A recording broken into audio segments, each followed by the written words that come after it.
Morning, Jana here with Jana's Quilt Shop. Well, it's time for Monday morning tidbit, and I've got a good one for you. You remember the other day when I was working on a UFO? This is the first time I finished a UFO this early in the year, and I did it. Look at this quilt. This is one of my designs. We did it at a retreat, and I made one and I sold it, and I had this one as a UFO for I can't tell you how many years. I hope y'all don't judge me, but I'm going to try to work some of them out. But I usually am just moving on to new projects and I don't get to the old ones. But I love this one. This is made out of Aunt Grace fabric. There's a big block, some little blocks, and some middle blocks. Just like Papa Bear, Mama Bear, and Baby Bear. There's little, medium, and small. Okay, so that's all the quilt is those flowers. But there's a pattern that I have designed, and I already had the pattern, that how to put it together and how to make the blocks. Well, I'm going to show you how to do it today and see if you want to buy the pattern and do this for yourself.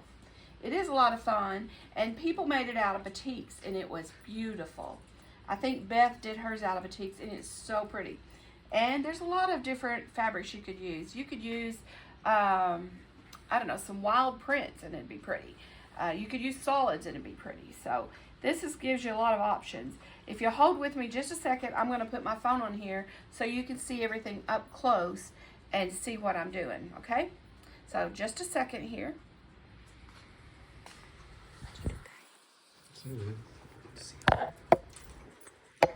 Okay, now I've got it on my stand. So I'm going to show you the pattern. Here's the pattern. And see, this was done in the pattern very different. It's called a Pansy lap quilt. And you need fat quarters to do this, or scraps. I used, well, it says 20 fat quarters, anywhere from 10 to 20 fat quarters, because you will have enough. You can just depends on how much you want to repeat your fabrics in there. Then you need the background, and then you need a little center flower or circle in there. And I tried to do all of mine out of a yellow for the center. So I already have a yellow center for this one. And I used Heat Bond Light on the back of these and just ironed them on with raw edge and then just applique stitched around those. But we're going to make the small one. So we need to cut some squares out for the small one. And it's going to take 4 squares. There's 2. I've got my fabric folded there. And this is how I cut a lot of my smaller projects, is on my cutting small mat here. Okay, so there's 4 squares. And then we're going to need, for each one that we do, we're going to need 2 little squares. So I'm going to cut... Let's see, I'm going to cut 2 strips off here. So 2 times 4 is 8. So that means I'm going to need 8 little squares. The pattern tells you all this and what size to cut it. I'm just going to show you a sample. Now, if you stack them up this many, you need to make sure you line them up good. And it's very important for them to be accurate. So that's 4.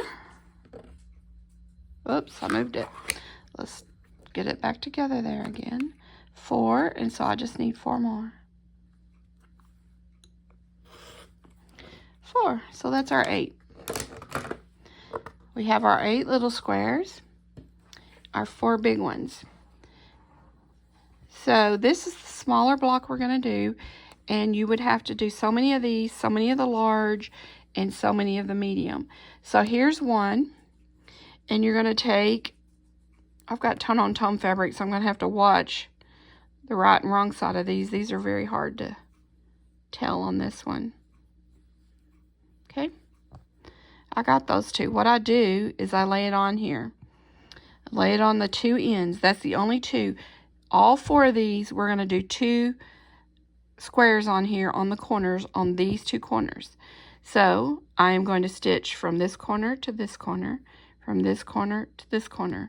I use my tape on here so I don't mark them. But if you don't have the tape like we use in the store, you will need to mark that diagonal there, and I'm going to sew from corner to corner. It's very important to hit that corner really square on right in the middle. If your machine does not start out right in the corner, put you a piece of leader fabric in there, a scrap, and start on it. It'll make it, keep it from going down inside your machine there. Okay, so I have these two done. What I do is I check it. Is that square up around there? It looks really good. This one, square up in there, really good. So at this point, you can cut it a 1/4 inch from your seam and know that you've got a good one there. Okay, so now we'll just chain sew the others. Let's do these others real quick. And then you can see how the block goes together. It's kind of fun. I enjoyed this. Okay, so we're going to do the 2 corners again. Left and a righty. Left and a righty. Okay, here we go. Y'all probably wish I would just sew and not talk. I just can't help it. That's the teacher in me. If I can give you a hint that helps you, that's what I like to do. Okay, as well as I take hints all the time and I learn every day something. Okay, you can either cut your thread or pull it up. I like to go ahead and just cut my thread most of the time. So I'm lining that up, see, down the middle there, so I don't have to. Hitting it right in the middle. There we go. All right, I said I was going to chain sew these last 3, so let's do that. All right, let's go ahead and put our little squares on here. White tone on tones. We need some music going, don't we?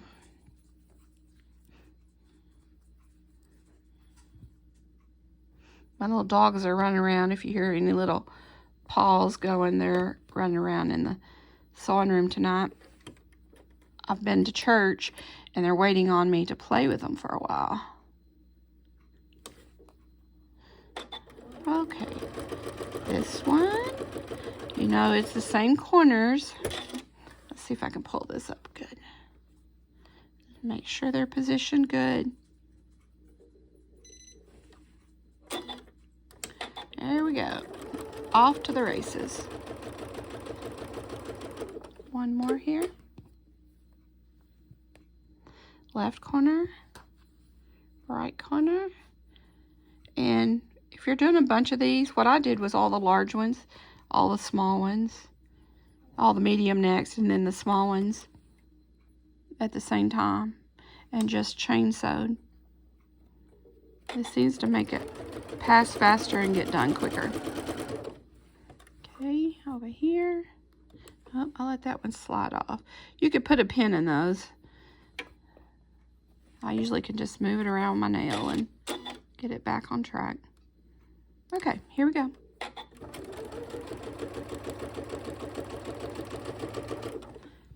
All right, let's cut these and press them and see how this goes together.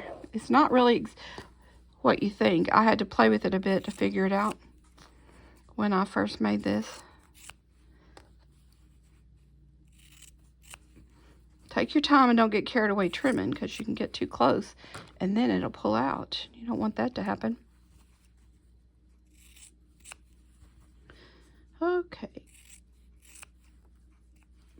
All right. Now, I've got 4 of them made just like that. See all the corners? So we're going to go over here and press. One thing I want to show you about pressing too, you've probably thought of this, but I set my seams like that, and then they seem to fold back a lot better. So you see what I'm saying? I set them like that. There's several reasons to do that. The main reason, it just makes them fold back better. To me, that's the main reason. Okay?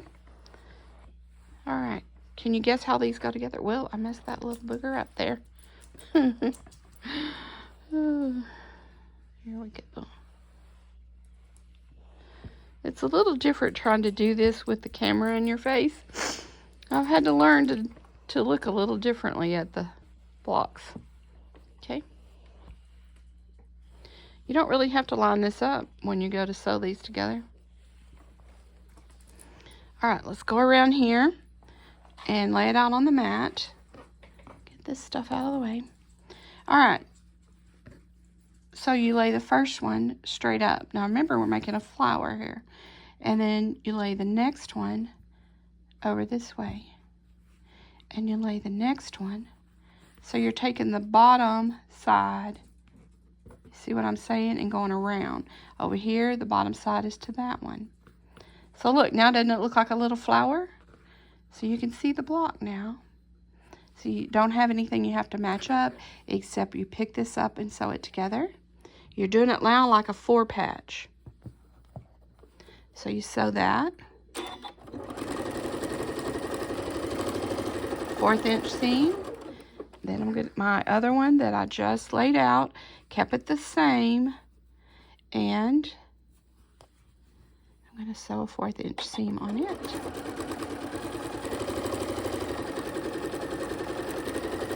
Okay, cut my thread.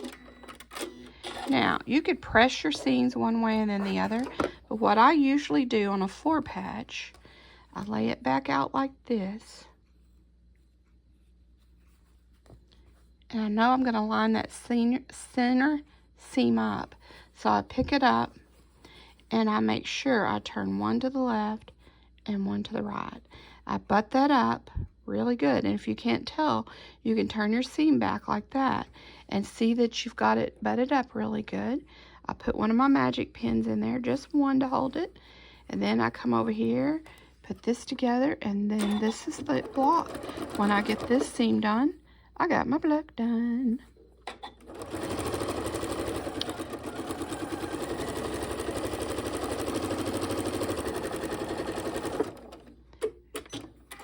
Okay. Now, let's take it over. Press this. Okay. Now, what I do is I press from the back side. I see the way my seam's laying. I press first the back side. Now, I've got those two the way they were turned. And then I'm going to take this one to the left. And then I'm going to flip it over. And this is when I'd put a little spray starch on it probably. Make sure it's good and pressed. And press it from the top side. Everything lays really good. See that? All right. So, there's a step left. Can you tell what it is? What is it? There's something I've left off. Oh, remember. Our little circle. So you put that in the middle. You can see the little center there. Right in the middle. If you've got heat bond on the back, you're going to press it. And what I did is after I got all my small blocks done, finished, I went and did a blanket stitch around that. And I used white thread on this. You could use yellow, but on all of them were the same little centers. And so I just used a white blanket stitch around there. That's what you can do. Here's one that I have finished. I have a yellow one finished with a darker yellow center. See that? There's 2 yellows. Let's see what else. Oh, I have an orange flower. These are Aunt Grace fabrics here. There's an orange flower with the center. Can you see the blanket stitch around there? It makes it look so neat. Okay, here's a pink one. And I like how the lines in this one, you know, go around this way. I thought that looked neat. But you can see the little blanket stitch in that. And I like a little delicate blanket stitch on something like this. And I did the same size on all of them. Let's see if you can see a big block here. Here's a big block. I did the same size stitching on it, but the yellows are larger. The pattern has a large yellow. Let's see. Here's a medium center, and here is the small center. So the pattern has those circles for you that you can trace on your heat bond, put them on there, and then stitch when you get to the point to stitch. Isn't that neat? So that's my finished block, my finished quilt. On this quilt, I went ahead and added a small border to kind of frame that out. You hear my dog? And then the border out here, and then the binding. He just got through eating. Okay. All right. That's it for this tidbit. I wanted to show you how it's laid out and see what you think. The pattern, I think, is a good pattern. This is what it looks like. It tells you what you need, how to cut for the 3 different size blocks. You go through that. It shows you how to lay that flower out and sew it. It's got the 3 circles like I told you. And the last page was very helpful to me. You do it in a section. You've got this section, you've got the middle section, the side section, and the top. And that shows you how to put it together. So you lay those out. And believe me, I moved mine around all different ways. I didn't want any colors alike touching each other. But the pattern, I just kept it in my hand and laid it out and made it like the picture. Okay, that's it. It ends up being 54 by 64. Unless you did like I did, I added that little extra border in there and made this just a little wider. So I think mine was about 58 by almost 70, I think. So you can make it whatever size you want. You could even make a queen size out of it. Just make double these and then put your border on it. Okay, well, I hope you like this tidbit. And if you need to call us or come by the shop, we welcome you to anytime. The phone number is 972-5543. And I hope you have a blessed day and a great Monday. Thank you for watching. Good day.